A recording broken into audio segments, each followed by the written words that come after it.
आप लोग जो है पढ़ रहे हैं नागरिक का दूसरा चैप्टर। तो जहाँ तक आप लोग का क्वेश्चन हुआ था उसके आगे क्वेश्चन नंबर अगला लिखेंगे। लिखिए, राजनैतिक दल किस तरह से सत्ता में साझेदारी करते हैं। यह 2012 में आया हुआ है क्वेश्चन। राजनैतिक दल किस तरह से सत्ता में साझेदारी करते हैं। राजनैतिक दल किस तरह से सत्ता में साझेदारी करते हैं। तो सबसे पहले ये आप जानिए कि राजनीतिक दल कहते हैं किसको। तो राजनीतिक दल ऐसे व्यक्तियों का समूह होता है जो चुनाव किस लिए लड़ता है। तो चुनाव इसलिए लड़ता है ताकि सत्ता हमारे हाथों में आ जाए। जैसे राजनीतिक दल देखिए, राजद है, राष्ट्रीय जनता दल हो गया, जदयू हो गया, भाजपा हो गया। तो ये सभी राजनीतिक दल है। तो ये सब का काम क्या हो गया कि चुनाव को लड़ता है और इसका उद्देश्य होता है कि सत्ता हमारे हाथों में पर मिल जाए, प्राप्त हो जाए। इसी को क्या कहते हैं? तो राजनीतिक दल। तो ऐसा नहीं है कि एक ही राजनीतिक दल का सत्ता हर हमेशा रह जाता है। यह बार बार परिवर्तित होते जाता है। जैसे लालू राज पहले था, उसके बाद आ गया नीतीश राज है। हो सकता है कि जनता का मूड हो तो अलग अलग पार्टी को देते रहता है चांस। तो हो सकता है कि अभी किसी दूसरे पार्टी को भी मौका मिल जा सकता है। तो यही बात है। तो यानी जनता जिसको अपना माने सबसे प्रमुख चुन लेती है कि नहीं भाई हमको इसी को वोट देना है, तो उसी की सरकार बनती है और वही सत्ता में साझेदारी करते हैं। यही है। तो लिखेंगे आंसर में, राजनीतिक दल लोगों का ऐसा संगठित समूह है जो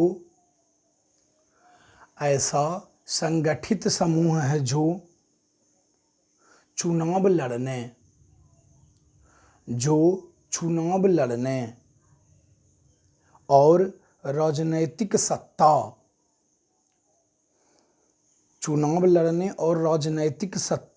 हासिल करने के उद्देश्य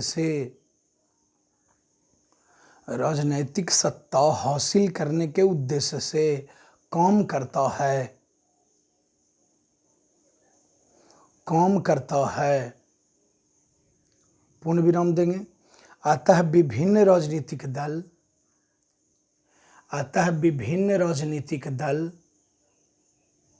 सत्ता प्राप्त करने के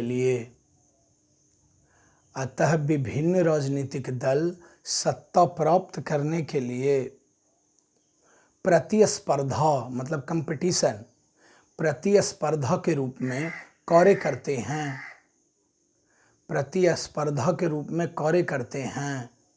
मतलब कि एक पार्टी वाला दूसरा पार्टी के हरावे लगी तरह तरह के हथकंडे अपनाता है। प्रतिस्पर्धा के रूप में काम करते हैं। पूर्ण विराम देंगे। उनकी आपसी प्रतिद्वंदिता यह निश्चित करती है कि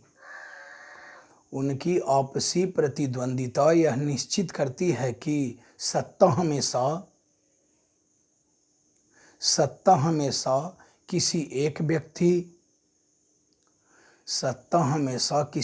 व्यक्ति या किसी एक पार्टी मीन्स दल, किसी एक पार्टी के हाथों में न रहे। पूर्ण विराम देंगे। राजनैतिक दलों के इतिहास पर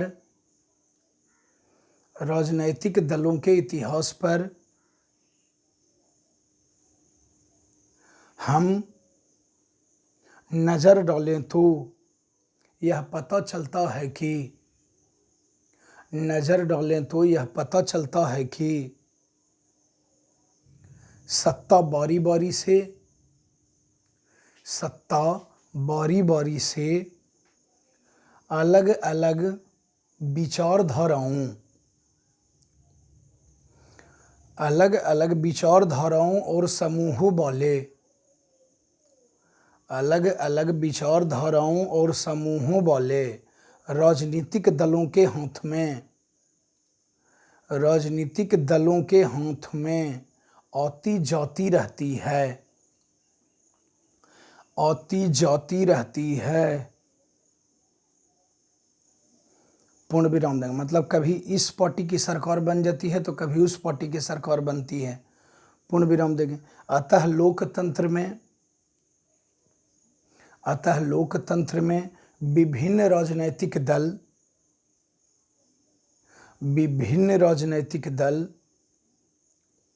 आपस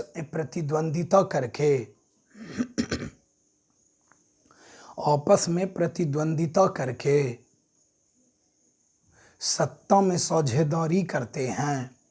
यही तो क्वेश्चन था कि कैसे करते हैं सत्ता में साझेदारी, तो आपस में कंपटीशन करके, राजनीतिक दल आपस में प्रतिद्वंदिता करके सत्ता में साझेदारी करते हैं। पूर्ण विराम देंगे। जनता भी अपने हितों की पूर्ति के लिए, जनता भी अपने हितों की पूर्ति के लिए इन राजनीतिक दलों को चुनाव में जिताकर, इन राजनीतिक दलों को चुनाव में जिताकर उनको सत्ता में भागीदार बनाते रहते हैं, उनको सत्ता में भागीदार बनाते रहते हैं। हो गया। अब क्वेश्चन नंबर अगला जो है एकदम भी आई है, एकदम भी आई। तो लिखिए क्वेश्चन नंबर अगला, फिर समझाते हैं। लिखिए, नगर निगम के प्रमुख कार्यों का वर्णन करें। नगर निगम के प्रमुख कार्यों का वर्णन करें। नगर निगम के प्रमुख कार्यों का वर्णन करें। सुनिए, अब नगर निगम के प्रमुख कार्य क्या क्या है ना। तो देखिए, कहीं भी बड़ा बड़ा शहर में आप जाते हैं तो लिखा हुआ रहता है ई नगर निगम, पटना नगर निगम, कलकत्ता नगर निगम, ऐसा लिखा हुआ रहता है। बिहार शरीफ नगर निगम में आपका स्वागत है, इस्लामपुर नगर निगम में स्वागत है। तो देखिए, नगर निगम के कह रहा है कार्य लिखाने के लिए, मतलब बताने के लिए कि नगर निगम के क्या कार्य है। तो देखिए, ऐसा क्षेत्र या ऐसा शहर जो नगर निगम से रिलेटेड है, नगर निगम से संबंधित है, उसमें जो चुनाव होता है तो उसका नगर निगम का जो हेड होता है उसको कहते हैं मेयर। याद रखेंगे, ऑब्जेक्टिव है, जिसको हिंदी में बोलते हैं महापौर। मेयर जो हेड होता है नगर निगम के, उसको बोलते हैं मेयर यानी महापौर। तो नगर जो जीत जाता है उसका क्या कर्तव्य बनता है। तो देखिए, शहर में आप लोग देखते होंगे कि कूड़ा कचरा सब क्या करता है कि दुकान रहता है या घर से निकाल के रोड पर फेंक दिया, तो नहीं। नगर निगम के अंतर्गत जो शहर होता है वहाँ देखिएगा कि कूड़ा कचरा रखने वाला एक ड्रम रहता है, गैलन रहता है, उसको में रख, डस्टबिन रखने वाला, कचरा निकाल करके बहाड़ करके उसी में आप डाल दीजिए। और गाड़ी आप लोग देखते होंगे कि आता है ट्रैक्टर, उस पर लिखा हुआ रहता है कि बिहार शरीफ नगर निगम, चाहे पटना नगर निगम। तो वो गाड़ी वाला आ करके और उसमें से कचरा जो है डल्ला में ले करके उस शहर से दूर जा करके किसी गड्ढे में गिरा देता है।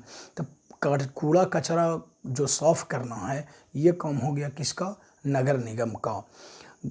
शहर में नगर के अंतर्गत, माने जो नगर निगम के अंतर्गत आता है शहर, उसके अंतर्गत वहाँ पर नाली का कैसा है, नाली बनवाने का काम रहा, सड़क बनवाने का काम रहा। माने जो सड़क है उस पर आप देखते होंगे कि कहीं कहीं पर जाते हैं वो सब नगर निगम, तो जो मेन चौराहा रहता है वहाँ पर लाइट लगा रहता है पूरा एकदम बड़ा बड़ा, तो लाइट लगाना।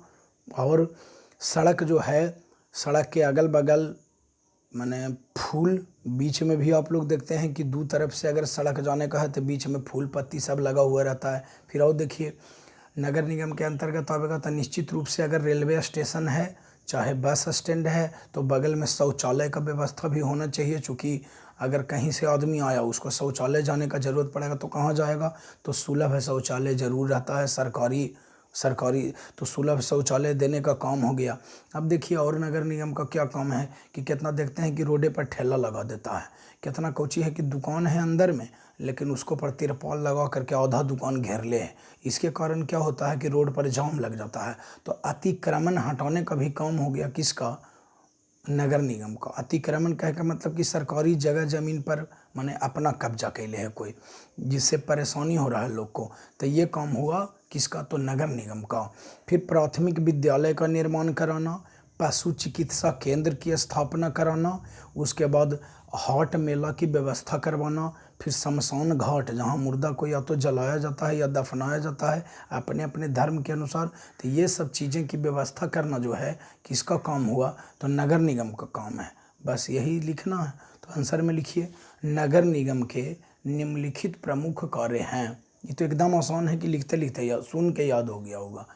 नगर निगम के निम्नलिखित प्रमुख कार्य हैं।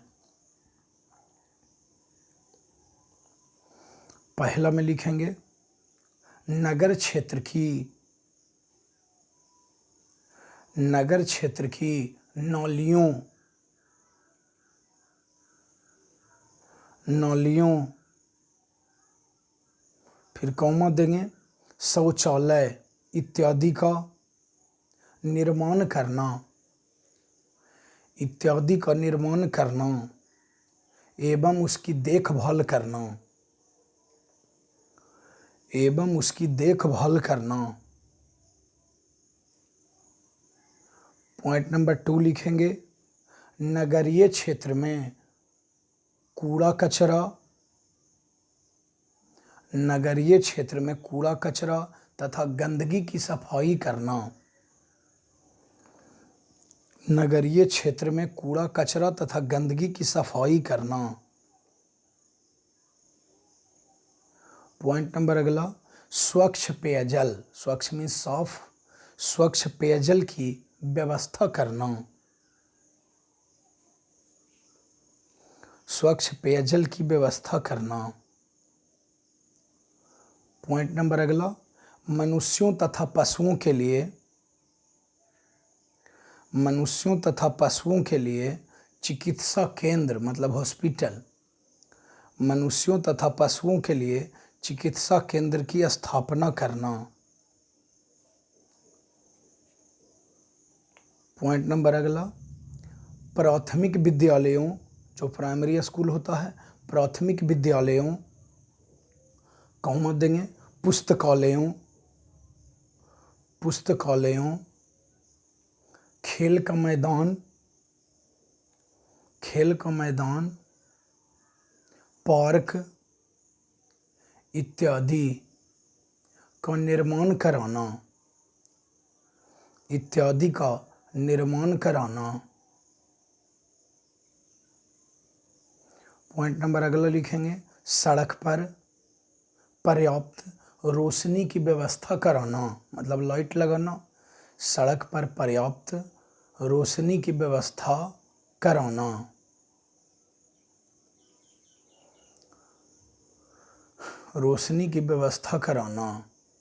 पॉइंट नंबर अगला लिखेंगे सड़क को अतिक्रमण मुक्त लिखना है मतलब फ्री, सड़क को अतिक्रमण मुक्त कराना।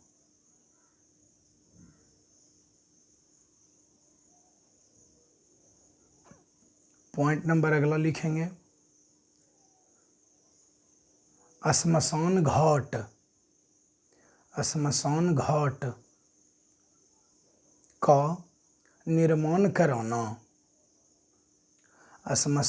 का निर्माण कराना। बस हो गया। कोई भी 4 पॉइंट मात्र लिख दीजिएगा तो हो जाएगा क्लियर। आपको तो 7-8 पॉइंट लिखा दिए, तो 4 पॉइंट भी याद रखेंगे तो काम चल जाएगा। यही काम किसका था, तो नगर निगम का था। चलिए एक क्वेश्चन इस वीडियो में और लिख लें।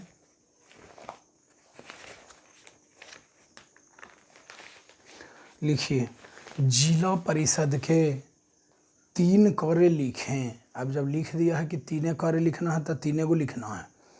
जिला परिषद के 3 कार्य लिखें।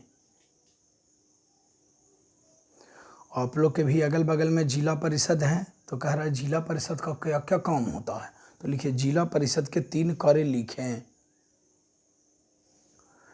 आंसर में लिखेंगे जिला परिषद के 3 कार्य निम्नलिखित हैं। जिला परिषद के 3 कार्य निम्नलिखित हैं।